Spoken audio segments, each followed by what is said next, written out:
हाँ सर।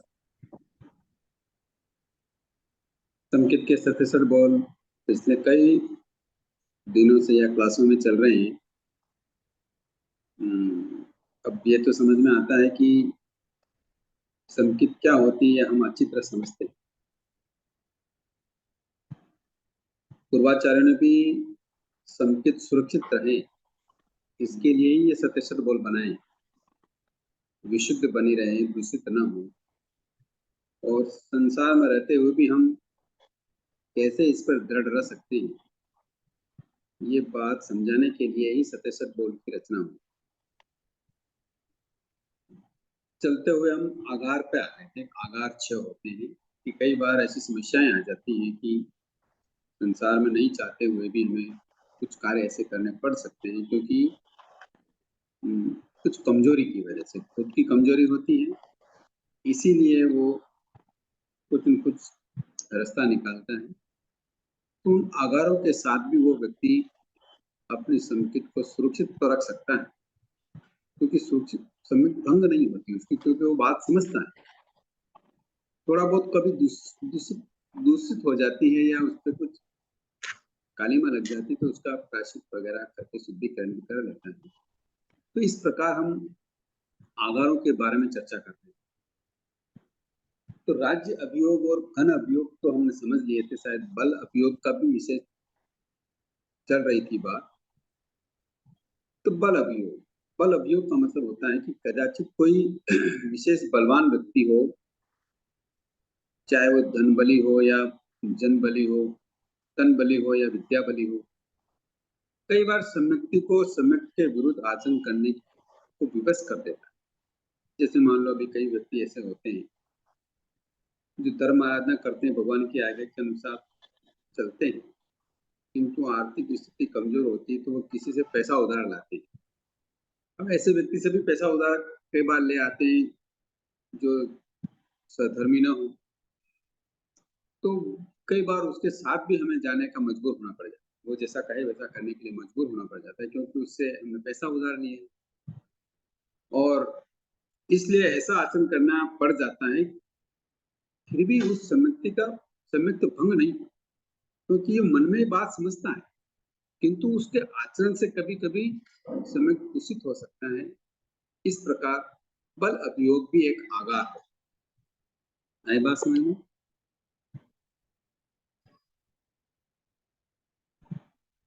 हाँ सर।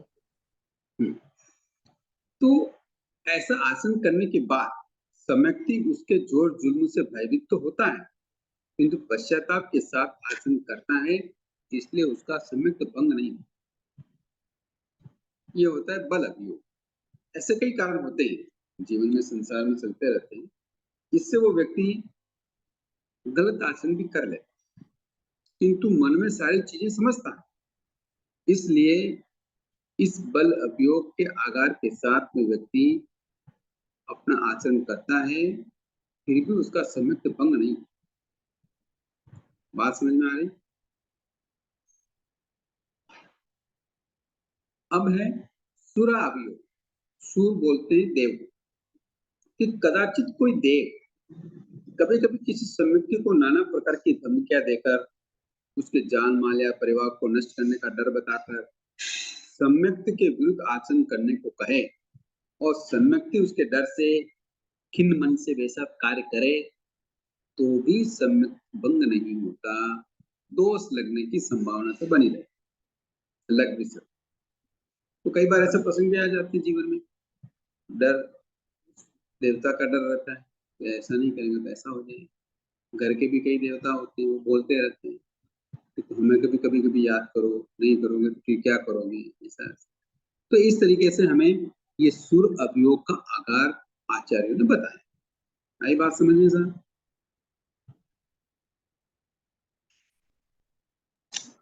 जय जिनेन्द्र सर। हाँ जय जिनेन्द्र। तो इसमें कैसे मालूम पड़ेगा कि ये देवताओं का कुछ प्रकोप है या देवताओं संबंधित है?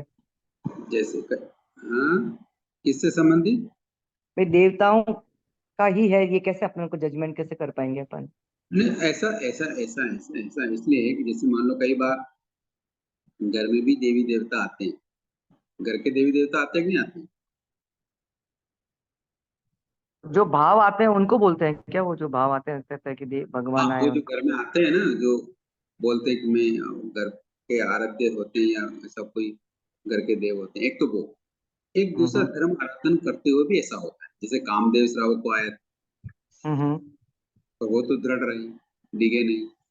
क्योंकि हाँ ऐसा अगर धर्म आराधना करते हुए स्थानक में बैठे हुए, पोषदशाला में बैठे हुए हम सामायिक कर रहे हैं, पोषद कर रहे हैं या दयाव्रत का आराधन कर रहे हैं, तो ऐसे प्रसंगों पर संवर कर रहे हैं, ऐसे प्रसंगों पर अभी कभी कभार कोई देवता आ जाए और वो आपके डरा कर, आपको धमका कर परिवार को नष्ट कर देंगे, आपको ऐसा कर देंगे, वैसा कर देंगे, ऐसा करते हुआ वो कहता है और कदाचित आपको डर लगे कि वास्तव में ऐसा हो जाएगा तो, और फिर आप उसकी बातों में आ जाएं, तो फिर सम्यक में दोष लगने की पूरी संभावना है।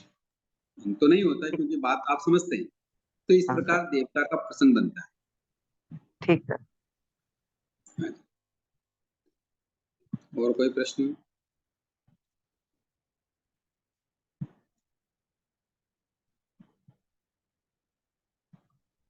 हम्म, तो इस प्रकार ये संकेत के आकार हैं, जो उसको बोलते हैं सुराभियोग।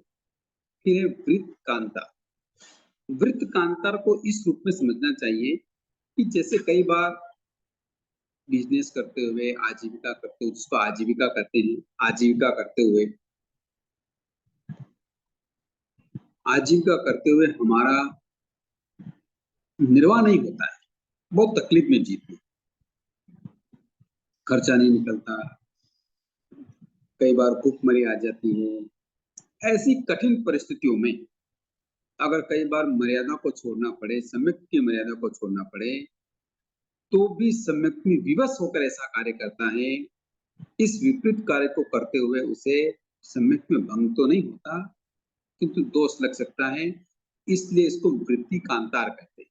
यानी आप तो बिजनेस कर रहे हैं या जो आजीविका कर रहे हैं, अब आजीविका चल नहीं रही है, धंधा हो नहीं रहा है, इनकम हो नहीं रही है, खर्चे बढ़ रहे हैं या नुकसान लग गया है, तो आपको अगर कोई दूसरा चीज करना पड़े, प्रदेश जाना पड़े, प्रदेश में जाने के कारण उसको उस रीति से अन्य कार्य करने पड़े, तो ऐसा हो सकता है। कई बार अब पुराने जमाने में कभी वृत्तिंग कातार कहते हैं, जैसे मान लो कभी कोई व्यक्ति परदेश गया और रास्ता भूल गया, जंगल के रास्ते होते थे, रास्ते भूल गया, वो घोर घने जंगल में भटक जाए, अब वो रास्ता ही नहीं मिले, और उसको अगर वहां ऐसा कोई प्रसंग बन जाए और गलत आचरण करना पड़े, तो ये आगार कहलाता है, वृत्तिंग कांतार। बात समझ में आई? दो तरह से होता है। ऐसे जीवन पे आफत आ जाने पर होता है भाई, ऐसे नहीं तो क्या करना पड़ेगा, आत्महत्या करनी पड़ेगी, घर गृहस्थी कैसे चलाएंगे, बच्चे भूखे मर जाएंगे। तो इस रूप में अगर कभी कभी हमें भगवान की आज्ञा के विरुद्ध भी आचरण करना पड़ जाए, तो ये सारे बातें सम्यक को भंग नहीं करती, किंतु दूषित होने के लक्षण बने रहते हैं। इसलिए उसके आलोचना प्रायश्चित करके शुद्धिकरण करना चाहिए। ये आधार रूप में कहलाता है। आई बात समझ में?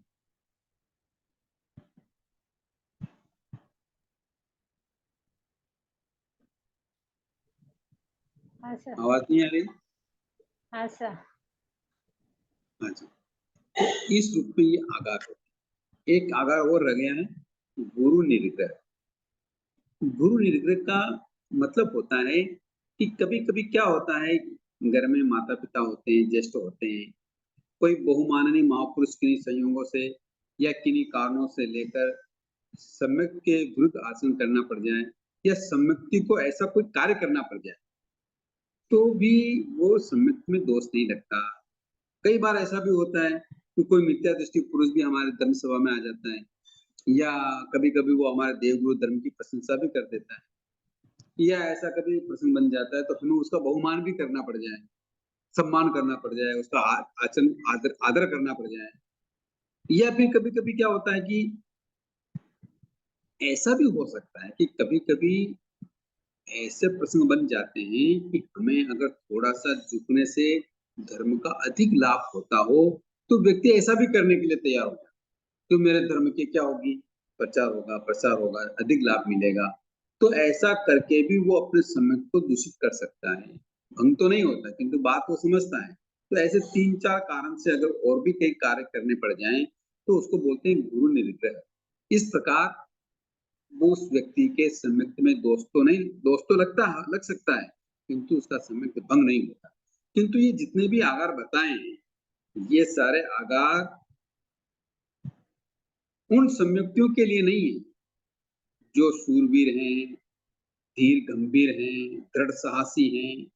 कहते हैं ना, जिनकी हड्डी और मेजा में भी सम्यक का किरमिची रंग लगा हुआ है, धर्म का रंग लगा हुआ है। ऐसे व्यक्ति सर्वस्व चले जाने के बावजूद भी संकित में दोष नहीं लगाते, इन आगारों का प्रयोग नहीं करते। जैसे अर्नक श्रावक, कामदेव श्रावक, इस भांति प्राणांत संकट आ गए, मरने का भी संकट आ गया कि हमारे प्राण चले जाएंगे, फिर भी उनमें इतना साहस, इतनी दृढ़ता थी कि उनके लिए उन्होंने ये आगार का रास्ता नहीं अपनाया। ये आगार का रास्ता उन्हीं व्यक्तियों के लिए है जो व्यक्ति कमजोर हैं, जो दृढ़ नहीं है, प्रिय धर्मी तो हैं किंतु दृढ़ धर्मी नहीं है। इस कमजोरी की वजह से आचार्यों ने उन सम्यक दृष्टियों के लिए इन आगारों का निरूपण किया है। बात समझ में आ रही साहब? जी सर। हाँ, तो इस तरीके से हम इन सम्यक के आगारों को अच्छी तरह से समझ सकते हैं। ये आगार तभी हमें यूज में करने चाहिए जब कोई आपदा आ जाए या विकट परिस्थिति आ जाए, या कहते हैं ना इमरजेंसी, उस समय हमको ऐसा अगर करना पड़ जाए तो फिर उसका प्रायश्चित या शुद्धिकरण कर लेना चाहिए। फिर छोटे मोटी आफत आ जाए या व्यवहार कुशलता निभाने के लिए, अपने मान सम्मान प्रतिष्ठा को निभाने के लिए ऐसे आगारों का प्रयोग सम्यक की नहीं। बात समझ में आ गई?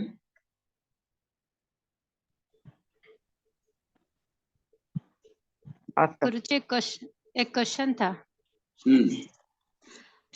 मेरे पास जो पुस्तक है उसमें लिखा है कि अगर हम ऐसा कुछ करते हैं जो आगार बताए गए हैं उसमें सम्यक्त्व में दोष लगता ही नहीं है। और भंग भी नहीं होता है। भंग होता है वो तो दिया हुआ ही नहीं है, लेकिन सम्यक में दोष, जैसे आपने अभी बोला कि जैसे ये 6 आगार है, इसको जानते हुए अगर किसी भी कारण से अगर ये 6 काम 6 मतलब 6 आगार है, अगर अपन इसका यूज करते हैं तो सम्यक में दोष लगता है लेकिन भंग नहीं होता है। लेकिन इस पुस्तक में ऐसा था कि सम्यक में दोष नहीं लगता है।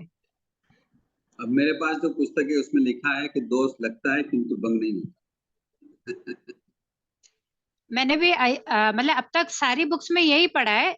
ये फर्स्ट बुक ऐसी हाथ में आई है जिसके अंदर सम्यक में दोष भी नहीं लगता है, ऐसा लिखा हुआ है। नहीं, ऐसा नहीं। फिर तो आप कुछ भी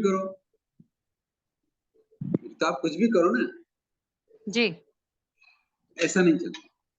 इसीलिए तो बाद में क्या स्पष्टीकरण दिया कि ये सारे आगार दृढ़ धर्मी सम्यक्ति के लिए नहीं है।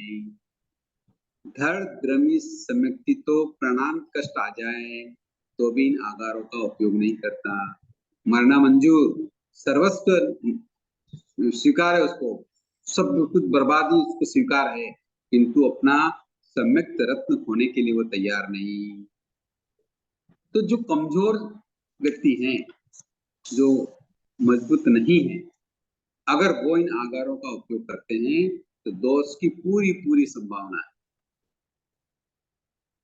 इसलिए दोष लगने के चांस हैं किंतु भंग नहीं होता, क्योंकि उसके किसी कोने में ये बात स्पष्ट है कि भगवान ने बात तो दूसरी बताई है, अब ये मेरी आजीविका पे आ गया, या कोई बल दूसरों का आ गया, या सूर्य देवताओं का है, या और कोई चीज ऐसी आ गई है कठिन परिस्थिति, तो मुझे ये करना पड़ रहा है, इसलिए दोष तो लगता ही है। ठीक है सर? ओके सर, मतलब इसमें सुधार तो करना ही पड़ेगा, मतलब जो है उसमें। हाँ देखो, किताब में अब सुधार करने की गुंजाइश नहीं है, क्योंकि जिन आचार्यों ने या जिन गुरु भगवंतों ने ये बात वहाँ लिखी है वो किसी व्यू से लिखी होगी, पर हम इतने मजबूत नहीं, दृढ़धर्मी नहीं, हम प्रियधर्मी भी इतने बढ़िया नहीं है।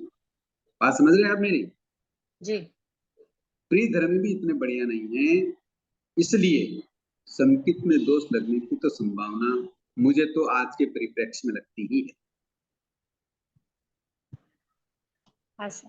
दृढ़धर्मी होंगे वो तो वैसे भी इनका उपयोग नहीं करेंगे, वो तो मरना मंजूर कर लेंगे। उनको पता है कि हमारा जो रत्न है वो इतना पावरफुल है कि मर भी जाएंगे तो भी 1.25 लाख का होगा।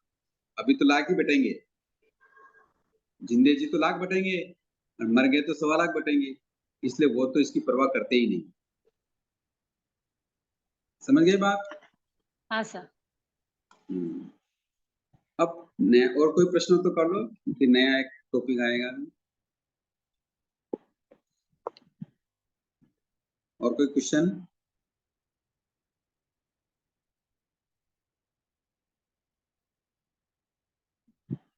कोई प्रश्न नहीं। अतिक्रमण शब्द से क्या अर्थ होगा सर? सम्यक्त व्रत का, हाँ, अतिक्रमण नहीं करता है। अति, ये 4 बातें हैं, अतिक्रम, व्यतिक्रम, अतिचार, अनाचार। अतिक्रम का मतलब होता है तो व्रत को दूषित करने के बारे में सोचना,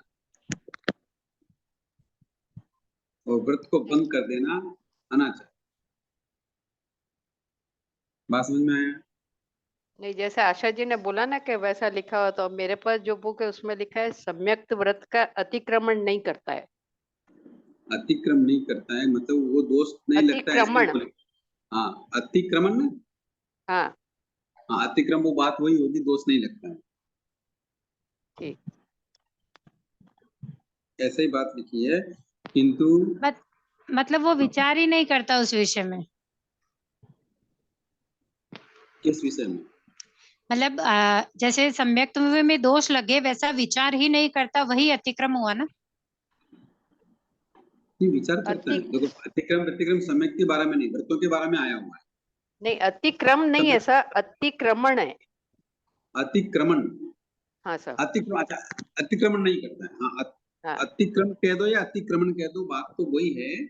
अच्छा। अतिक्रम का मतलब होता है, जैसे मान लो हमने कोई दोस्त लगा, कोई व्रत लिया, या बोलिए समकित व्रत लिया, समकित को भी एक बात मान लेते हैं, ठीक है ना? तो इसको ऐसे समझिए, मान लो हमने कोई उपवास किया, क्या किया? उपवास का व्रत लिया, ठीक है? तो अब इसमें क्या लगता है, जैसे मान लो समय के लिए, समय के पालते समय अपन क्या बोलते हैं? अतिक्रम, व्यतिक्रम, अतिचार, अनाचार लगा हो तो तस्मिच्छामि दुर्लभम, बोलते कि नहीं बोलते? अच्छा। तो ये जो व्रत लेते हैं, पहले सामयिक लें, उपवास लें, और कोई भी लेते हैं, तो इसमें अतिक्रम, अतिक्रम क्या होता है? बोलो, कितने समय के कर लिया आपने? व्रत को भंग करने के लिए जो विचार आता है वो, हाँ, वो अतिक्रम है। जी, अतिक्रम, व्यतिक्रम,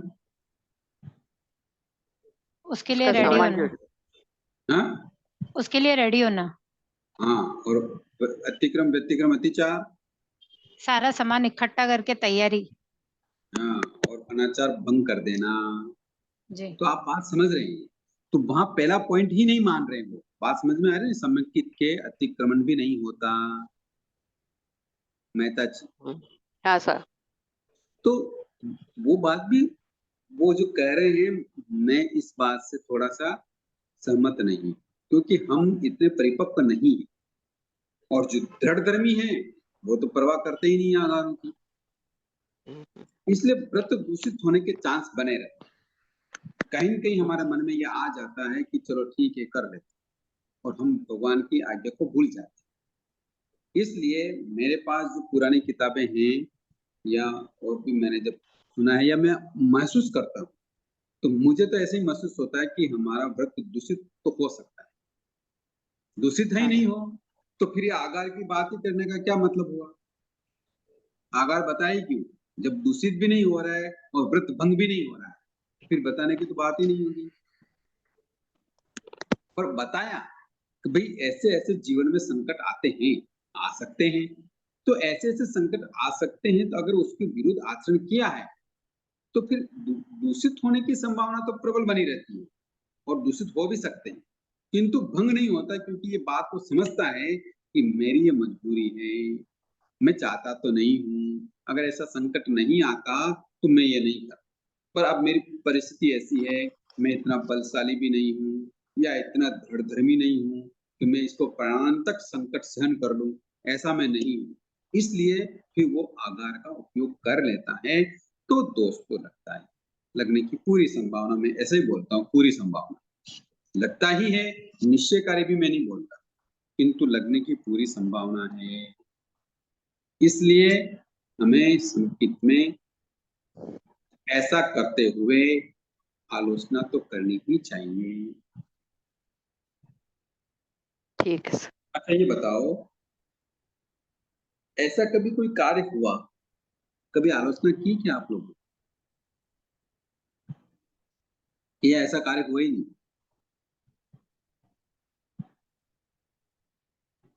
होता है कोई ऐसा, लाइफ में कुछ ना कुछ चलता है और ऐसा होता ही है, और इन आगरों का यूज आता भी है बस। लेकिन मन में जब ये भाव रह जाते हैं कि भाई ये करना ही नहीं है, ये उचित नहीं है, धर्म नहीं है, लेकिन क्या करे, संसार में है, परिवार में है, करना पड़ रहा है, तो उतनी सोच तो रहती है। और नहीं, कई तो बार मैंने हुआ ऐसा।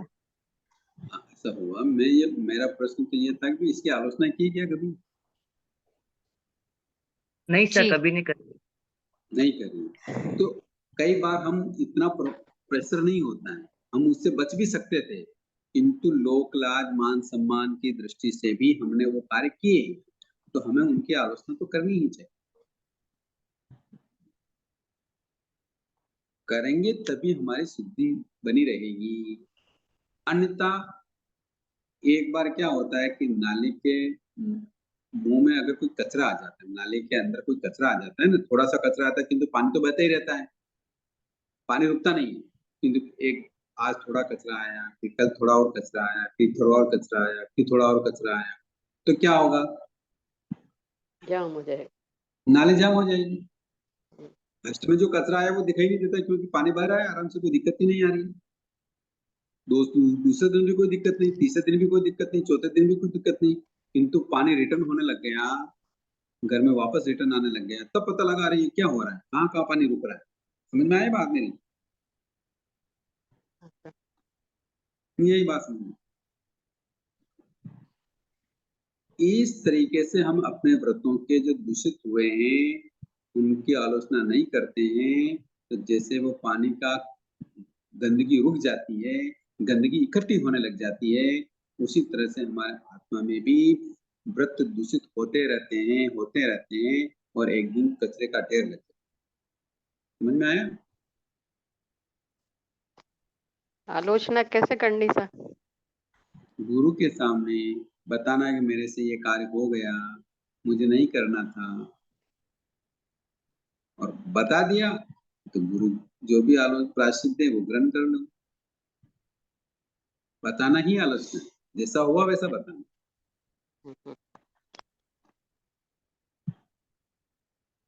ठीक। आया बात समझ में? हाँ जी। सर जनरलाइज आलोचना तो लेके आते हैं, और ऐसे स्पेसिफिक नहीं वो कर पाते हैं। जनरलाइज तो हाँ, लेके आते हैं सर।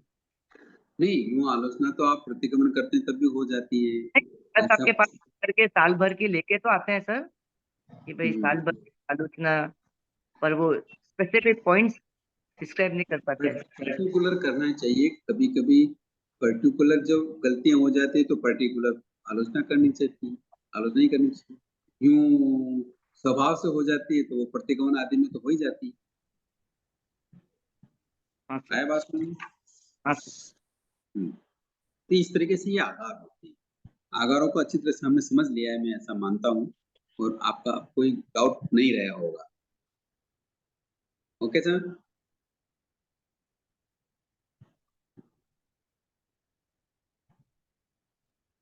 हाँ सर। चलो अब आगे चलते हैं। नेक्स्ट पॉइंट बताया भावना। भावना भी 6 बताए कि कई बार सर जी, इतना आगे लिया है क्या, पहले ले लिया क्या? कोई दिक्कत नहीं, इसमें आगे पीछे लेने में कोई दिक्कत नहीं है, कोई आगे ले लो पीछे ले लो, इसमें क्या फर्क पड़ता है?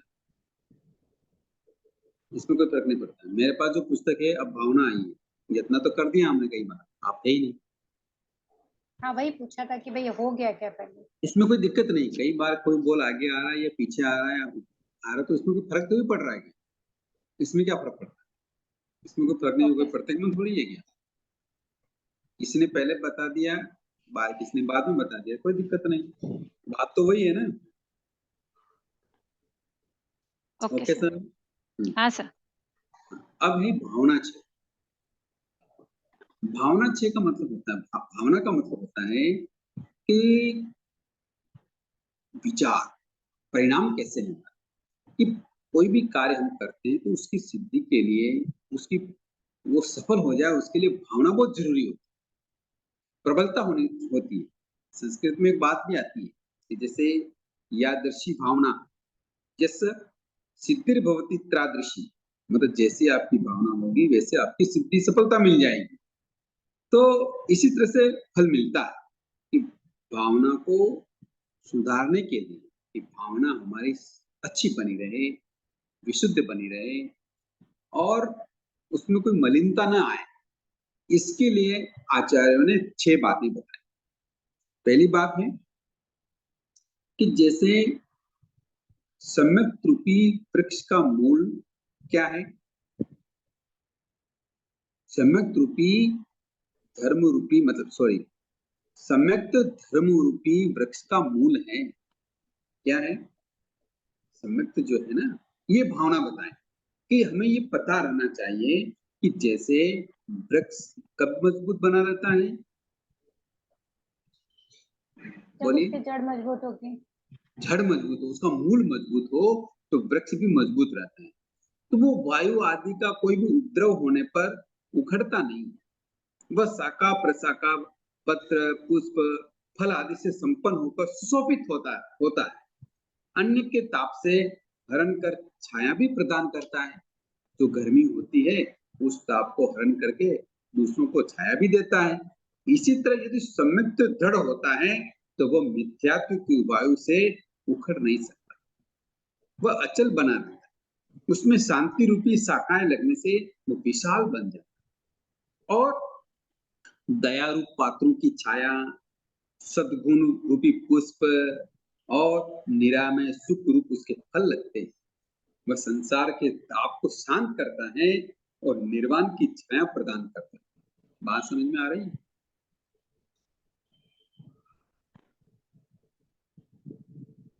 हाँ जी, एक बार वापस रिपीट कीजिए सर।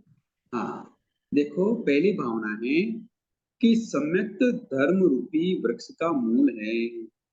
ये भावना है कि हमारा जो सम्यक है उसका जैसे वृक्ष का मूल होता है वैसे हमारे धर्म वृक्ष का मूल क्या है, बोलो ना। सम्यक हमारे धर्म वृक्ष का मूल है सम्यक। तो ये बात बताने के लिए हमें ग्रंथकार बता रहे हैं कि जैसे कोई वृक्ष जितना अधिक मूल, उसका मूल मतलब जड़ें उसकी मजबूत होगी तो वो किसी भी वायु के वेग से उखड़ेगा नहीं, और जब वो नहीं उखड़ेगा तो उसकी शाखा प्रशाखाएं पत्र पुष्प और फल आदि से वह सुशोभित हो जाएगा। और इतना जब तक वो सुशोभित होगा तो सूर्य के ताप को भी सहन करके राहगीरों को छाया शीतलता अनुभव कराएगा। इसी तरह जो व्यक्ति सम्यक में दृढ़ होता है वह मिथ्यात्व की रूपी वायु के थपेड़े से हिलता नहीं है, क्योंकि संसार में तो मिथ्यात्व भरा पड़ा है, तो उसका अगर थपेड़ा भी लग जाए तो वो हिलता नहीं है, अचल बना रहता है। और उसमें शांति रूपी शाखाएं लगने लगती है, वो विशाल रूप धारण करता है, दया रूपी पात्रों की छाया, सद्गुणी रूपी पुष्प और निरामय सुख रूपी उसके फल लगते हैं, और वह संसार के दुखों को ताप को शांत कर देता है और निर्वाण रूपी छाया प्रदान करता है। बात समझ में आई अभी? हाँ सर। सम्यक की कितनी गहरी भावना है, तो वो निर्वाण तक पहुंचा देता है। किंतु अगर उसकी जड़ कमजोर है, वो सम्यक में दृढ़ नहीं है, मजबूर नहीं है तो वो धर्म वृक्ष ज्यादा दिन तक चलने वाला नहीं। इसीलिए पहला बात बताया हमारे आचार्य ने कि सम्यक रूपी धर्म वृक्ष का मूल है। सम्यक क्या है? धर्म वृक्ष का मूल है। आई बात समझ में? हाँ सर। और किसी को नहीं समझ में आए तो पूछ लें।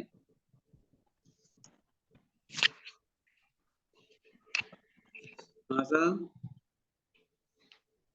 गुरुजी आगे चलेंगे तो एक छोटा सा कंफ्यूजन चल रहा है, उसको एक बार क्लियर करेंगे। ये स्थान और भावना को जो चेंज हुआ है, मतलब बोल आगे पीछे रहे वो समझ में आ रहा है, उसमें कोई बाधा नहीं है, लेकिन ऊपर के वर्ड से नीचे का पूरा जो प्रारूप चेंज हो रहा है, तो उसमें क्या राइट है और क्या रॉन्ग है, वो कंफ्यूजन हो गया है। क्या हो रहा है बताइए। जैसे आप स्थान 6 में सॉरी भावना 6 के अंदर आप बता रहे धर्म रूपी वृक्ष की सम्यक रूपी जड़ है, और कई जगह है कि भावना 6 में जो है वो जीव है, जीव का लक्षण चेतना है। हाँ नहीं, वो गलत हो गया है। भावना तो यही है। अगर स्थान अगर चेंज हो गया है तो वो फिर थोड़ा सा मिस्टेक हो गया होगा, प्रिंट मिस्टेक हो गई होगी। हो सकता है वो शायद ये संस्कार समृद्धि वाली किताब में हो ऐसा। हाँ सर। हाँ, संस्कार समृद्धि वाली किताब में ये मिस्टेक हो गई है। भावना तो यही है और स्थान वही है, जीव है और जीव का लक्षण चेतना है। ये ओके मिस्टेक सर। ये मिस्टेक, ये प्रिंट मिस्टेक हो गई है, या जिन्होंने भले शायद मैंने ही किया होगा तो वो सुधार करने के लिए बोला होगा पर सुधरा नहीं और ऐसी प्रिंट तो में चली गई किताब। गुरुजी नवा बोल जो है, प्लीज आप एक बार उसको भी देख लेंगे वापस से। क्या है? नवा जो अगार 6 मैंने जो क्वेश्चन रखा है वो उसी बुक से ही है। हाँ मैं कह रहा हूँ ना, कई जगह सम्यक दूषित भी नहीं मानते हैं और सम्यक भंग भी नहीं मानते। और साधु मार्गी की धारणा यही है। साधु मार्गी की धारणा यही, तो शांतान सिंह की भी धारणा यही है। किंतु अन्य संप्रदायों की जो धारणाएं हैं, जैसे ज्ञानगच्छ की है या क्या नाम है एक और एक गुजराती संप्रदाय है, वो सम्यक को दूषित होना मानते हैं। ये बात समझ में? यही बात है ना? हाँ सर। तो ठीक है, आप इसको अलग से न लें, बात सही है, वो कोई दिक्कत नहीं है। नहीं सर, अलग से वाली बात नहीं है। जो चीज जैसे अब तक जो पड़ी है अभी एकदम चेंज होकर सामने आई है, क्योंकि ऐसा नहीं है कि सिर्फ हम पढ़ के हमारे तक रहेगा या हम अपने समय को देख रहे हैं। वापस आज से पढ़ा है, कल ना अगर किसी को बताना रहा तो ये जो कंफ्यूजन है फिर वो क्या है कि ये दोनों बातें बतानी चाहिए। कभी कुछ संप्रदाय भंग भी नहीं मानती और दोष लगना भी नहीं मानती, क्योंकि उनकी ऐसी धारणा है। और कुछ संप्रदाय दोष लगना स्वीकार करती है किंतु भंग होना स्वीकार नहीं। क्यों? एक एग्जाम्पल आया मेरे सामने कि जैसे कि महासतक जी को देवता का उपसर्ग आया, किसको आया? कामदेव राव तो दृढ़ रहे, कामदेव राव तो दृढ़ रहे। बात समझना, ये आगम के प्रश्न है कि कामदेव राव को देवता का उपसर्ग आया तो वो तो डिगे नहीं, किंतु महासतक जी को जब उपसर्ग आया और उन्होंने ये कहा कि मैं तुम्हारे पुत्रों को मार देता हूँ, और उन्होंने पुत्रों को मारने का ऐसा नाटक किया, तब उन्होंने देवता को पकड़ने की कोशिश की कि नहीं तुम ऐसा मत करो। तो उस समय उनके सम्यक में, उसके औसत में क्या हुआ? स्खलना हुई। ये बात भगवान फिर गौतम स्वामी से कहते हैं कि हे गौतम, तुम माँ सतक जी के घर जाओ और माँ सतक जी के औसत में जो दोष लगे हैं उन दोषों की शुद्धि करने के लिए कहो। बात समझ में आ रही है? हाँ सर। तो फिर जब सम्यक दूषित हुआ ही नहीं है, मानते ही नहीं है, फिर गौतम स्वामी घर क्यों गए? मतलब सम्यक भंग नहीं होता है लेकिन दोष लगता है, ये पक्की बात है। दोष लगने की संभावना बनी रहती है, मैं ऐसा मानता हूँ। और दूसरों ने तो, मेरे पास जो किताब है उसमें तो स्पष्ट लिखा है कि सम्यक में दोष लगता है किंतु भंग नहीं होता, ये स्पष्ट लिखा हुआ मेरे पास जो किताब। एक मिनट है।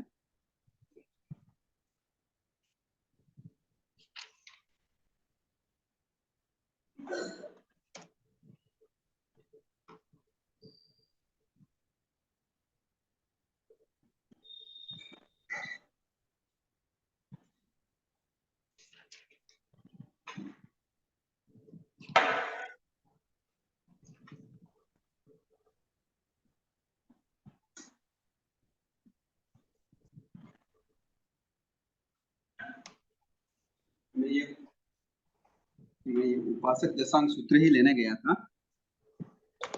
पृष्ठ पे देखते हैं।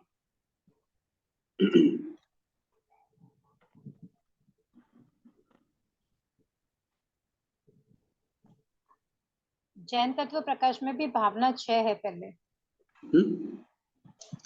जैन तत्व प्रकाश में भी भावना 6 है पहले।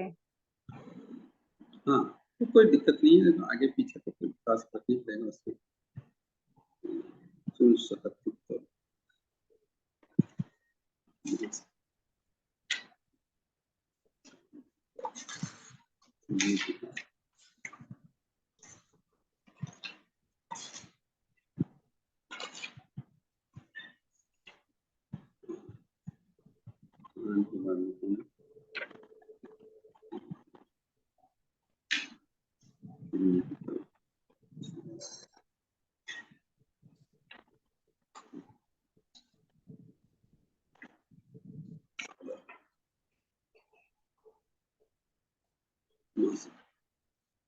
महासतक जी का चैप्टर है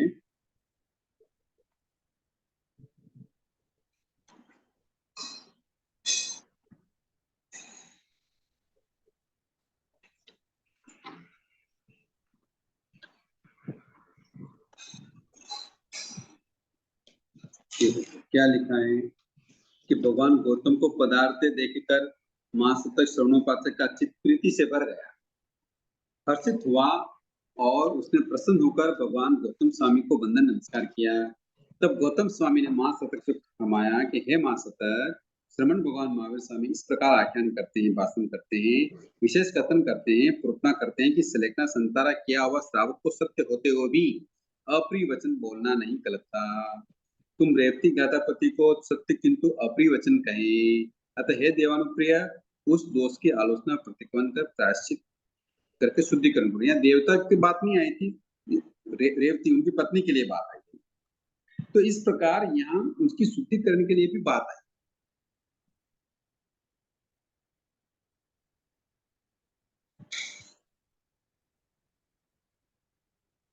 बात समझ में आ रही है ना?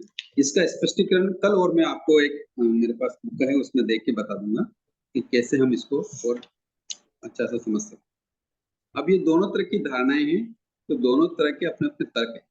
जो ये बात कहता है कि भाई इसमें दोष भी नहीं लगता और भंग भी नहीं होता, उनकी धारणा ये है कि जब वो समझता है इस चीज को कि ये मैं दबाव के कारण कर रहा हूँ, तो फिर दोष की संभावना है ही नहीं। वो जो कर रहा है वो दबाव से कर रहा है। उनका ये तर्क है कि जैसे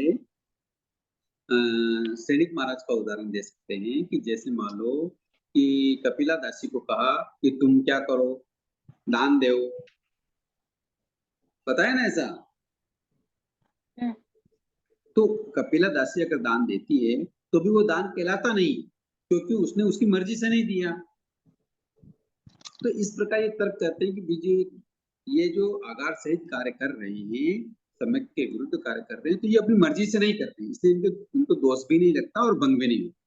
किंतु कई संप्रदाय ऐसा कहती है कि नहीं, अगर ऐसा कार्य कर रहे हैं तो करते हुए दोष की संभावना है और दोष लगता ही है, चाहे वो दृढ़धर्मी रहे या तो प्राणांत आ जाए। प्राणांत आने के बाद भी उसको कोई क्या तकलीफ है? अगर सम्यक में मरेगा तो किसका आयु का बंद होगा? देवलोक का, वैमानिक का बंद होगा, तो फिर क्या दिक्कत है? किंतु ऐसा अपने अलग अलग संप्रदाय अलग अलग तर्क से ऐसा सिद्ध करती है कि दोष लगता भी है, कोई कहता दोष नहीं भी। बात समझ में आ गई? जी गुरुजी। और भी विशेष मैं कल बुक देखूंगा उसमें क्या लिखा है मैं बताऊंगा। हाँ सर। तो भावना की बात चल रही है की भावना चाहिए। पहली भावना क्या है कि सम्यक धर्म रूपी वृक्ष का मूल है। मूल किस रूप में है, आप बात समझ गए अच्छी तरह से?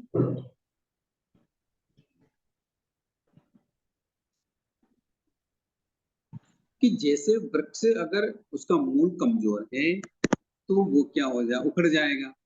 किंतु अगर वो उसका मूल मजबूत है तो वो वायु के किसी भी थपेड़े से उखड़ेगा नहीं, और जब नहीं उखड़ेगा उसकी शाखा, प्रशाखा, पत्र, पुष्प, फल आदि से वो सुशोभित हो जाए और इतना बढ़िया गहरा बन जाएगा कि सूर्य की ताप को भी सहन कर लेगा और आने वाले पथिक को भी वो शांति शीतलता प्रदान करेगा। ठीक इसी तरह से जो सम्यक में दृढ़ होता है वह मिथ्यात्व रूपी वायु के पेड़ों से हिलता नहीं है, उखड़ता नहीं है, अचल बना रहता है। और फिर अगर ऐसा मजबूत रहता है तो उसके जीवन में शांति की शाखाएं आ जाती है, वो शांति से जीता है। फिर वो दूसरों के दया पात्रों के रूप में उसके सद्गुण आ जाते हैं। फिर वो निरामय सुख, निरामय कोई कष्टप्रद सुख के फल लगने लग जाते हैं। जैसे उस वृक्ष के फल लगते हैं तो सम्यक्ति के जीवन में भी निरामय सुख प्राप्त हो जाता है और संसार के इस मिथ्यात्व के ताप को भी वो सहन करता हुआ वो शांत बना रहता है, कषाय प्रवृत्ति नहीं लाता, और ऐसा करता हुआ वो निर्वाण रूपी छाया को भी प्राप्त कर सकता है। बात समझ में आ रही है? अब ये उसकी भावना होती है कि मेरा सम्यक्त मूल रूप है, अगर मैंने उसको खो दिया तो फिर मैं जड़ से ही उखड़ जाऊंगा। बात समझ में आई? हाँ सर। हाँ, आज क्या बात है, सभी शांत बैठे हैं, बोल नहीं रहे। लग रहा है विषय थोड़ा सा ना समझने के लिए डिफिकल्ट लग रहा है। क्यों डिफिकल्ट लग रहा तो बोलना चाहिए ना। फिर अगर डिफिकल्ट लग रहा है तो बोलना चाहिए, क्या लग रहा है, डाउट्स क्या है तो क्लियर करना चाहिए। क्या डाउट्स है बोलिए, बताइए। मीन्स अगर आप अपनी भाषा में अगर बताएं तो शायद जल्दी सबको समझ में आ जाए। हाँ, अब भाषा का मतलब ये है कि अगर हम कोई भी कार्य धर्म रूपी कर रहे हैं किंतु अगर उसके जीवन में सम्यक्त नहीं है तो फिर उसके लिए कुछ भी नहीं है उसके पास, क्योंकि वृक्ष की अगर जड़ ही नहीं है तो वो वृक्ष खड़ा ही कैसे रहेगा। ये मेन बात बताना चाह रहे हैं यहाँ हम कि जो भी धर्म क्रिया कर रहे हैं उसके मूल में बीज रूप में तो सम्यक्त है। अगर वो सम्यक्त उसके जीवन में नहीं है तो फिर उसकी बाहर की क्रियाएं भी उसके लिए कोई फलप्रद वाली नहीं। ये बात बताना चाह रहे, इसलिए ये भावना बताई कि सम्यक्त की धर्म रूपी वृक्ष है तो सम्यक्त उसका मूल है, मूल मतलब जड़ है। आप अगर कोई धर्म कार्य कर रहे हैं तो उसके पीछे जो आधार है, बीज है, वो क्या है, वो समकित है। अगर समकित नहीं है तो फिर आपकी धर्म की क्रियाएं भी व्यर्थ है। ये बताना चाह रहे हैं। इसलिए भावना ही बताए कि भावना का मतलब होता है कि विचार, ऐसा विचार होता है समकित्व कि मेरी धर्म क्रिया में मेरा मूल क्या है, इस साधना का प्रारंभ क्या है, या जैसे वृक्ष का बताया यहाँ तो इस वृक्ष का मूल क्या है, कितना सुंदर वृक्ष है, कितने फल फूल पत्र पुष्प लगे हैं, तो इसका मूल क्या है वो देखा जाता है। वो संगीतधारी व्यक्ति वो देखता है, बाहर तो सभी देखते ही हैं, मूल को कोई देखता है क्या?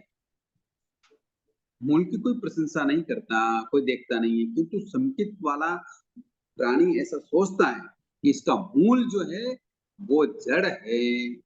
इस इतने सुंदर वृक्ष का मूल क्या है, जड़ है। जड़ है। इसी प्रकार इतना धर्म आराधना अच्छा से हम कर सकते हैं तो इसके पीछे जो कारण है वो है संकीत, यही इसका मूल है। यही बात समझ में? हाँ सर। और कोई डाउट?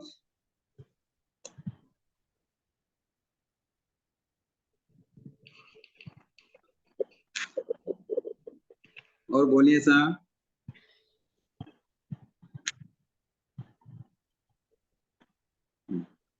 आज संदीप जी नहीं है क्या? ऐसा वो है, तभी क्लास चल रही है, रिकॉर्डिंग हो रही है। बोलने रहे तो हमें लग रहा है नहीं। शायद डिस्टरबेंस होगा पीछे, इसीलिए नहीं बोल रहे। ठीक है, तो भावना का पहली भावना आ गई मूल की, कि मूल क्या चीज है, ये सम्यक दृष्टि सोचता है। दूसरी भावना है द्वार। बात वही है, अलग अलग तरीके से बात समझा रहे हैं कि हमारे मूल में संकित है। हम जो भी धर्म कार्य करेंगे उसके पीछे किसका प्रसर है? संकित का। तो दूसरा बताया द्वार, किस धर्म रूपी नगर का संकित रूपी द्वार है।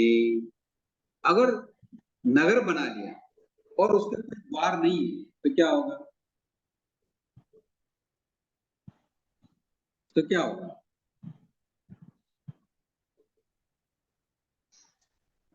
नहीं बताए? Entry exit. हाँ, एंट्री नहीं होगी। मान लो द्वार ही नहीं तो एंट्री कैसे होगी? एंट्री नहीं होगी ना, नगर बना लिया द्वार नहीं है तो आएंगे जाएंगे कैसे? तो धर्म का कार्य करने के लिए अगर कोई प्रवेश का द्वार है तो वो संकित है। आई बात समझ में?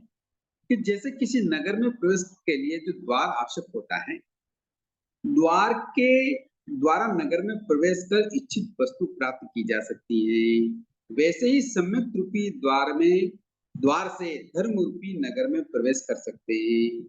अब हमको धर्म करना है तो उसका द्वार क्या है? संकित है, और वहां आत्मिक वैभव की प्राप्ति की जा सकती है। जैसे मान लो किसी नगर में हमको जाना है और नगर पूरे कोट बंद है और अगर दरवाजा नहीं हो तो नगर के अंदर नहीं जा सकते, ना कोई सामान खरीद सकते हैं, ना कोई इच्छित वस्तु ले सकते हैं। इसी तरह से अगर हमको धर्म रूपी नगर में प्रवेश करना है तो उसके सम्यक रूपी द्वार से होकर ही जाना पड़ेगा। ये बात समझ में? हाँ सर। हाँ, इसके बिना हम धर्म के आचरण नहीं कर सकते, उसके नगर के अंदर नहीं जा सकते। ठीक वैसे ही हमें तो द्वार को समझना पड़ेगा कि संकित रूपी द्वार है। संकित रूपी द्वार है तो फिर नगर में आराम से जा सकते हैं। तीसरा पॉइंट है प्रतिष्ठान। प्रतिष्ठान का मतलब होता है, प्रतिष्ठान कह दो या घर कह दो, महल कह दो या प्रासाद कह दो, तो इसका मतलब होता है कि सम्यक धर्म रूपी प्रासाद की नींव है।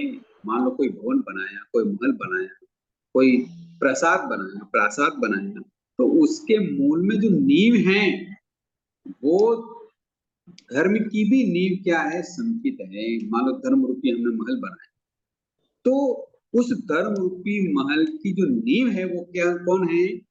संकित है। आप कितनी बार समझा रहे हैं, मतलब बोल को पहले बोल से समझाते समझाते समझाते यहाँ तक आ गए, पर बात एक ही समझा रहे हैं कि अगर संकित है तभी ये सारे कार्य सिद्ध होने वाले हैं।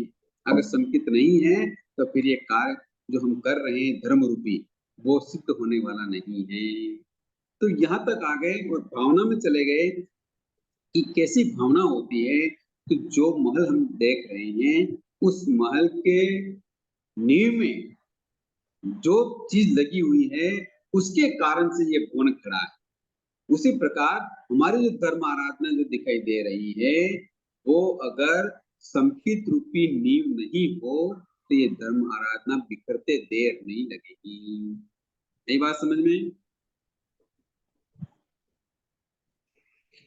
हाँ सर। एक ही बात है, उसको तरह तरह से आचार्य गुरु भगवान हमें समझाने की कोशिश कर रहे हैं कि भाई जैसे वृक्ष का उदाहरण ले लिया, फिर नगर का उदाहरण लिया, अब यह महल का उदाहरण लिया, अब आगे उदाहरण आ रहा है कि जैसे मान लो कोई आभूषणों की पेटी हो, कोठा हो, तो सम्यक धर्म रूपी किराने का जैसे आधारभूत कोठा हो, कि जैसे मान लो कोई किराने का सामान होता है तो किरानों का सामान किसी व्यवस्थित कमरे में या कोटे में या पेटी में रखते कि नहीं रखते हैं? हाँ सर। तो इस प्रकार वो जो सुरक्षित रहता है उसमें सारी चीजें, तो इस प्रकार बताया कि जैसे साफ सुथरे कोठे में रखा हुआ बादाम आदि किराना का सामान सुरक्षित रहता है, उसमें चूहे चोरों आदि का उपद्रव नहीं होता, उसी प्रकार सम्यक रूपी स्वच्छ और सुंदर कोठे में स्थापित किया गया धर्म भी सुरक्षित रहता है। मिथ्यात्व रूपी चूहे और विषय वासना कषाय रूपी चोर उसको हानि नहीं पहुंचा सकते। यही बात समझ में, बातें सब समझ में आ रही है, इसमें कोई दो राय नहीं, मैं समझ रहा हूँ, महसूस कर रहा हूँ आपके प्रश्नों से। ये सारी चीजें बिल्कुल क्लियर है, कोई लुकाव छुपाव नहीं। और ये चीजें इसलिए बता रहे हैं कि सम्यक्त का कितना महत्व है। जैसे अंक है तो जीरो का महत्व है। मान लो जीरो लगा और आगे अंक नहीं है, तो फिर उस जीरो का कोई महत्व नहीं है। इसी प्रकार हमारा आचरण हो किंतु सम्यक रूपी अंक नहीं है तो उस आचरण का कोई वैल्यू नहीं। बात समझ में आ रही है अब?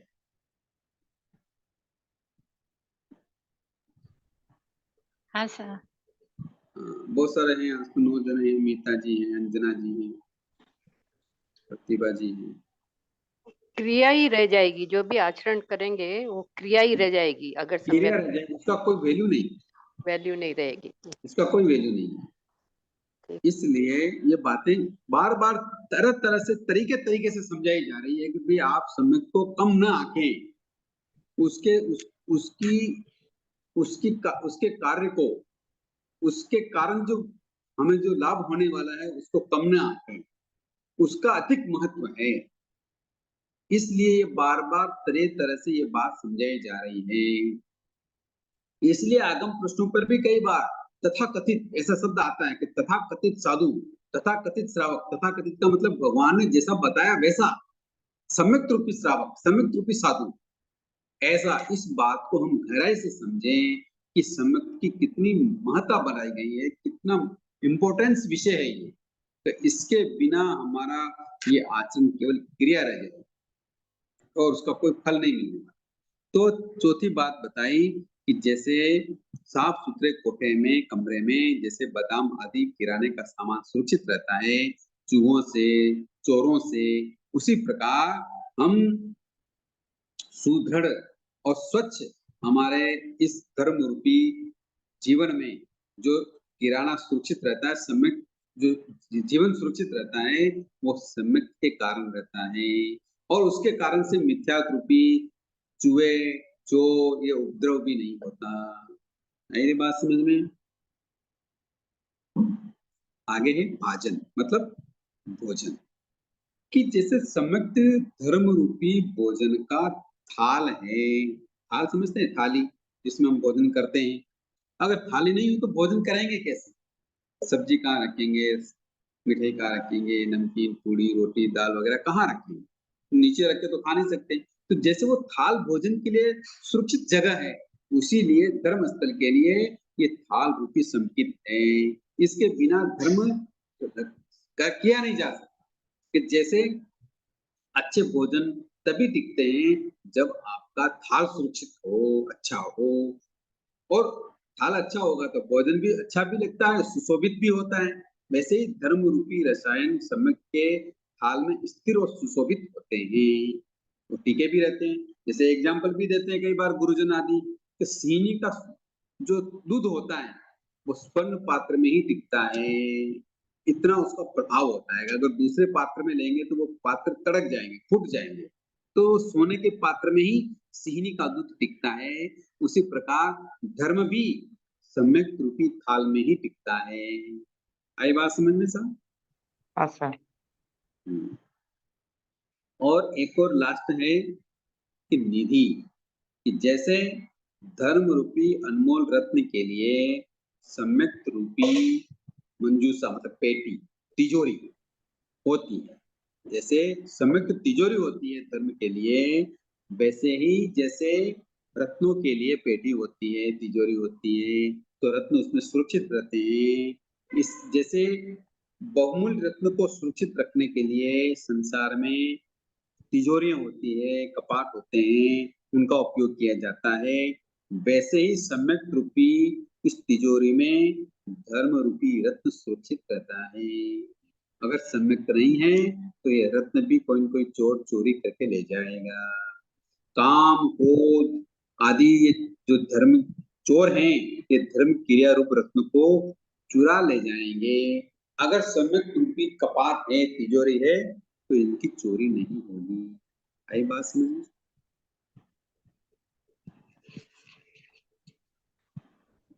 हाँ सर। इसीलिए सम्यक रूपी इस महारत्न की सुरक्षा के लिए ये 6 भावनाएं बताई, इनका प्रतिपादन किया गया, ताकि हमें ये पता लगे कि ये कितना इम्पोर्टेंस है, इसका कितना महत्व है। इसके बिना हमारा कुछ चलने वाला नहीं, कुछ भी होने वाला नहीं। इस बात को समझाने के लिए बार बार हर विषय को एक ही बात तरीके से, अलग अलग तरीके से बात समझा रहे हैं कि सम्यक सुरक्षित रहना चाहिए, उसमें दोष नहीं लगना चाहिए। आई बात समझ में सर?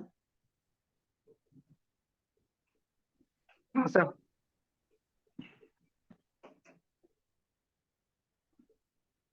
आगे चलें।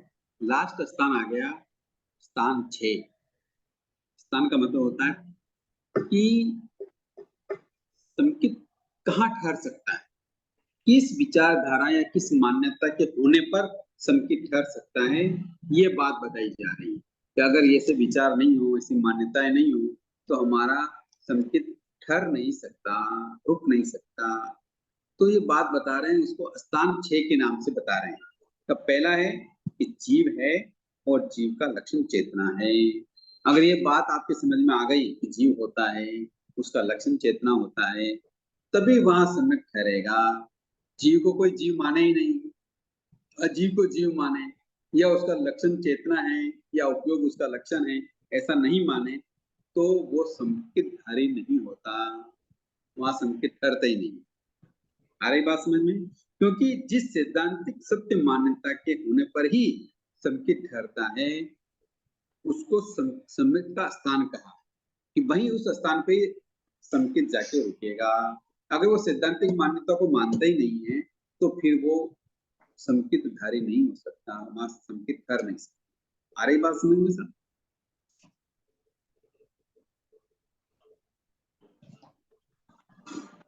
मैं तो समझ रहा था एक क्लास और लगेगी, पर आज ही लगभग खत्म होने आ गया। आज जो सवाल करने वाले 2 पर्सन है, दोनों ही गायब है आज। हाँ, आज नहीं है। रुचि जी भी नहीं है और संदीप जी भी है, फिर भी नहीं है। किसके लिए? तो पहला स्थान हो गया कि जीव है और जीव का लक्षण चेतना, ये स्थान अगर ये चीज कोई मानता है तभी सम्यक ठहरता है। दूसरा है जीव द्रव्य जो है वो नित्य शाश्वत है, जीव कभी मरता नहीं, चाहे वो नरक में चला जाए, तिरंज में चला जाए, मनुष्य बन जाए या देवता बन जाए, एकेंद्र बन जाए, बैंद्र बन जाए, कुछ भी बन जाए, किंतु उसके अंदर जो जीव तत्व है वो कभी भी मरता नहीं है, वो बदल सकता है, नरक से तिरंज में आ सकता है, तिरंज से मनुष्य देवलोक में जा सकता है, भिन्न भिन्न गतियों में जा सकता है कर्म के अनुसार, किंतु मूल जो उसका जीवत्व है वो क्या है, वो शाश्वत है। ये इसका स्थान है संकित। Okay sir? हाँ सर। तीसरा है यही जीव 8 कर्मों का करता है और यही जीव 8 कर्मों का भोगता भी है। ये जो मानता है वही स्थान है सम्यक के ठहरने का। अगर कर्म कोई दूसरा करे और भोगे कोई दूसरा, अगर ऐसी मान्यता रखें तो फिर वो संकित धारी नहीं हो सकता। यही बात समझ में? अब जब कर्मों का करता है और खुद ही भोगता है तो फिर क्या होगा? तो अरे ये बताया आचार्यों ने कि यही जीव कर्मों को क्षय करके मोक्ष प्राप्त करते हैं। और कैसे प्राप्त करता है कि वो सम्यक ज्ञान, सम्यक दर्शन, सम्यक चारित्र और सम्यक तप के द्वारा, ये मोक्ष के उपाय हैं, इनके द्वारा कर्मों का क्षय करके इन उपायों के द्वारा क्षय करके फिर मोक्ष प्राप्त करता है। इस तरह ये 6 स्थल हैं संकित के ठहरने के। ये सारी बातें जो मानता है उसी व्यक्ति के जीवन में संकित रहती है, अन्यथा संकित नहीं है, वो मिथ्यात्वी है। आई बात समझ में साहब? हाँ सर। ये संकित के 67 बहुत सारे हो गए। अब बताओ कोई प्रश्न हो तो फिर करते हैं।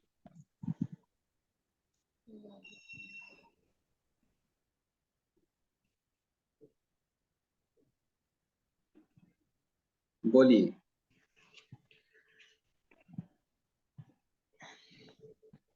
मीनाक्षी जी बच्चावत, ये कहाँ से हैं? जय जिनेंद्र सर, मैं कोलकाता से हूँ, पर आज मैंने बहुत दिनों बाद मैं बाहर गई हुई थी, तो आज बहुत दिनों बाद क्लास ज्वाइन की है साहब। अच्छा अच्छा, कोई बात नहीं सर। पर मैंने YouTube में सब सुना आपका, तो काफी समझ में आ गया है सर। अच्छा, बहुत अच्छा, धन्यवाद। ओके।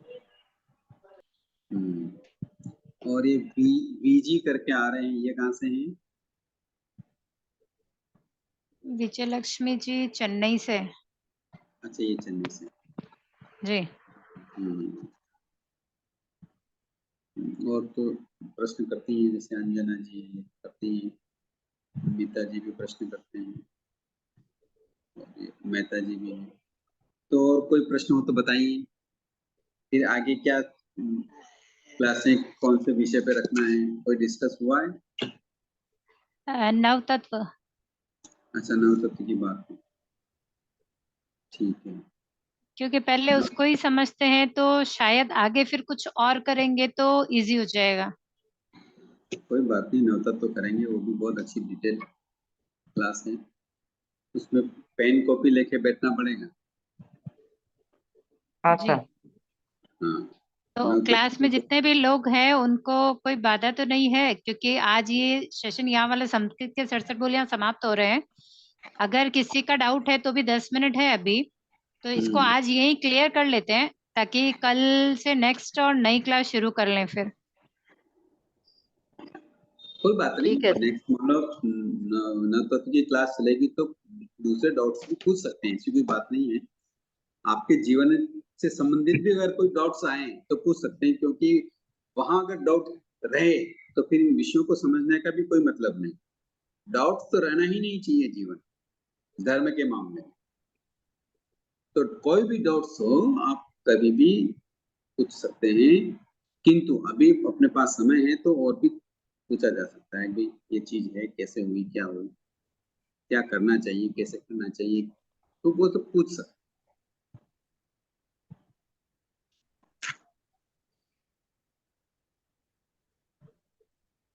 नव तत्व का विषय डिटेल से समझेंगे, कोई फौरी तौर पे नहीं चलेगा बात, तो इसलिए कम से कम अपनी अच्छी सी कोई सुंदर कॉपी हो तो वो लाना चाहिए, और उसमें अपने जो बात चलेगी उसको नोट करना चाहिए। जी, वैसे भी आप बोलेंगे हाँ। तब जो लिख सकते हैं वो तो लिखेंगे, बाकी आपकी रिकॉर्डिंग है तो उससे वापस कॉपी किया जा सकता है। हाँ, वो कोई दिक्कत नहीं है। हाँ आशा जी, ठीक है, कल से वही करेंगे नव तत्व। हाँ, और प्लीज रिक्वेस्ट है, अगर किसी के मन में कैसे भी अगर कोई भाव है तो प्लीज यहाँ रख सकते हैं, क्योंकि अपन एक परिवार जैसे हैं। ऐसा नहीं मान रही हूँ, गुरुजी पढ़ा रहे हैं, वो आदरणीय है, लेकिन अगर जैसे मैं मेरी बात बोल दूं कि मैंने गुरुजी को बोला कि मुझे जल्दी समझ में नहीं आता, इसलिए आप थोड़ी सरल भाषा में समझाएंगे तो मुझे जल्दी समझ में आ जाए। तो प्लीज सबसे रिक्वेस्ट है, अगर मन में कोई भी डाउट आ रहा है तो प्लीज आप रखेंगे तो उसका सॉल्यूशन हो जाएगा। सही है सर। गुरुजी एक बार फिर से निवेदन है, नवतत्व हम शुरू करेंगे। जितना हो सकता है आप समझाने के बाद एक शॉर्ट ऐसा रखें कि भाई है ना, आपकी भाषा में, कि जल्दी से जिनको अभी जैसे नवतत्व जिनको बिल्कुल जानकारी में नहीं है उनको भी वो चीज समझ में आ जाए। देखो, मैं तो भाषा शैली तो साधारण ही रखता हूँ, मतलब तात्विक या आत्मिक भाषा का मैं थोड़ा कम ही प्रयोग करता हूँ। फिर भी कोई कठिन लगे तो पूछ सकते हैं, ऐसी कोई बात नहीं है। ठीक है सर। तो क्लासेस क्योंकि बार रखें तो ज्यादा ठीक रहेगा क्या? हाँ जी, सॉरी वापस बोलिए। वीक में 2 बार क्लासेस रखें तो ज्यादा ठीक रहेगा क्या? जैसा आप लोगों को उचित है, जैसा आप बोलोगे, क्योंकि हमारे पास अभी क्या कोई क्लासेस नहीं चल रही है ना, इसके लिए रखा था कि भाई 4 दिन अपन ले सकते हैं क्लास, इसके लिए 4 दिन किया था। अच्छा, पर अगर क्या आप लगा, लोगों को लगता है हाँ, आप लोगों को लगता है अगर डिफिकल्ट है तो 2 दिन भी रख सकते हैं, ऐसा कुछ नहीं है। हाँ, उसमें क्या रिवीजन का टाइम मिल जाता है, वापस आप पढ़ सकते हो उसको, देख सकते हो उसको वापस। जैसा सब लोग कहेंगे वैसा। हाँ खैर, क्योंकि जैसा ये सबका। हाँ। क्योंकि ये एक्चुअल में क्या है, अभी कोई क्लासेस नहीं है, अभी लमसम जो एग्जाम होने हैं, अभी 2-4 दिन में खत्म हो जाएंगे। तो उसके बाद क्या है कि वो समय एकदम फ्री हो जाएगा। फिर बाद में अगर कुछ अपन पढ़ेंगे, जब क्लासेस रहती है या वैसा रहता है तो थोड़ा डिस्टर्बेंस ज्यादा होता है। इस समय सिर्फ इसी क्लास पर फोकस करना है तो शायद बेटर हो जाएगा। ठीक है सर। और बाकी सबके जैसे भाव होंगे कि भाई 2 दिन, 3 दिन, 4 दिन, जैसा सब कहेंगे वैसा ग्रुप में मैसेज अपनी कर देंगे तो क्लास बेटर हो में जाएगा। अपनी क्लास में कोई एग्जाम के लिए नहीं है। अपन ऐसा नहीं करेंगे कि आज पढ़ा तो कल नेक्स्ट नया पढ़ेंगे। जरूरी नहीं, अपन ने जो पढ़ा है उसके ऊपर ही डिस्कस करो। आगे बढ़ने की चलने की जरूरत ही नहीं है अपने यहाँ, क्योंकि अपन को कोई एग्जाम नहीं देना है, बात को गहराई से समझना है। तो आप जो कह रहे हैं पढ़ने पढ़ने का टाइम मिल जाएगा, रिवीजन का टाइम मिल जाएगा, तो आपके पास जो डाउट्स हैं या जो क्वेश्चन है वो क्लास में ही करें, यही सारा मैटर निपटाएंगे। आप अलग से बैठेंगे पढ़ेंगे फिर पूछेंगे, ऐसा नहीं, यही निपटो सारा काम, तो अच्छे से निपट जाएंगे। अच्छे से निपटने का मतलब अच्छे से समझ जाएंगे। बात समझ में गुरु आ जी, रही है? हम्म, गुरु जी, संकेत के सड़सठ बोल मतलब जितना बेस्ट आप करवा सकते थे आपने करवाया। काफी जनों हम्म, के डाउट थे, सब क्लियर भी हुए हैं। लेकिन हम्म। अगर कल का सेशन अपन आप क्वेश्चंस पूछ लेंगे एक बार तो बेटर हो जाएगा। हाँ, ऐसा भी कर सकते हैं, चलो उससे तो बड़ी बात नहीं है। सब पर सहमत है इसके लिए? क्योंकि गुरुजी हाँ, अगर देखो क्वेश्चन पूछेंगे तो फिर ये आंसर करने पड़ेंगे, फिर हम अगर मुंह बंद ये करके बैठेंगे तो फिर वहां गड़बड़ हो जाएगी। देखो ये जो संकेत वाला विषय जो है ना, ये जी आत्मिक गुण है। ये क्या है? ये आत्मा का गुण है, मतलब अनुभव का विषय है। मैं जी प्रश्न करूंगा, जवाब तो मेरे प्रश्नों का जैसा चाहिए वैसा ही आएगा, किंतु आपके अंदर क्या अनुभूति होती है, प्रतीति। श्रद्धान पहला बोल क्या है? श्रद्धान। जी श्रद्धान का मतलब प्रतीति। संकेत की प्रतीति होना ही श्रद्धान कहलाता है। तो ये प्रतीति तो खुद को ही होती है। मैं कोई प्रश्न करूंगा कि आप सम्यक दृष्टि हैं क्या सा, तो कौन बताएगा? यहाँ में सब में एक मिथ्या दृष्टि हूँ, कोई बोलेगा क्या? केवल गम में ऐसा। हाँ, तो यही कह रहा हूँ। तो इसलिए ये अनुभव वाली बातें हैं। तो आपको समझना है कि वास्तव में हम कितने गहरे पानी में हैं। हम कहाँ, हमारे मन में, हमारे आत्मा में, कोने में क्या कुछ पड़ा हुआ है कचरा, तो कैसे निकाला जा सकता है, ये सोचने का विषय खुद को ही होता है। प्रश्न के उत्तर तो बता देंगे, इसमें कोई बड़ी बात नहीं है, किंतु ये सोचें कि वास्तव में हम सम्यक दृष्टि है कि नहीं। भगवान ने व्यवहार के भी लक्षण बताए हैं, इसीलिए तो 77 बोल हैं। तो इसमें भी हमारा, हम कहाँ तक हैं, गहराई हमारी कितनी है, और कम है तो ज्यादा गहरा उतरे, और नहीं है तो उतरने की कोशिश करें। ये बात है संकेत की, क्योंकि ये आत्मा का लक्षण है, क्योंकि बाहर की क्रिया नहीं है। आपने समझा ऐसा, वो समझ तो सारा आ गया, बस अब उसे उतारना है, आचरण में लाना है, वही जरूरी है। आचरण लाना तो चारित्र हो गया, इस बात को समझ मतलब लेना ही इस चीज को सम्यकपना है। समझना। बस समझना ही सम्यकपना है। नहीं, उसके लिए प्रयत्न करना पड़ेगा ना, कहाँ ये नहीं करना है, कहाँ ये करना हाँ, है, वो ऐसा। तो ध्यान रखना दूषित नहीं हो जाए, नहीं तो ये जल्दी से चुरा लेते हैं। कोई भी संसार की ऐसी चीजें हैं, ये चोरी हो जाता है। तो इसको सुरक्षित रखने के लिए ये सारी बातें समझाई गई हैं। तो ये तो ध्यान रखना ही पड़ता है, और रखना ही चाहिए। बाकी बहुत अच्छी तरह से समझ में आ गया सब, धन्यवाद। तो फिर देखते हैं कल दोनों तरह से बात करेंगे। कोई प्रश्न होगा तो भी करेंगे, नहीं तो नव तत्व की बात शुरू करेंगे। ठीक है सर? हम्म, और कोई क्वेश्चन? जय जिनेन्द्र। जय जय जिनेन्द्र जिनेन्द्र। सर, बहुत बहुत धन्यवाद, बहुत बहुत आपका आभार आपका। धन्यवाद सर। नमस्कामना सर। जय धन्यवाद। जिनेन्द्र सर, बहुत जय बहुत जिनेन्द्र धन्यवाद सर। सर। जय जिनेन्द्र।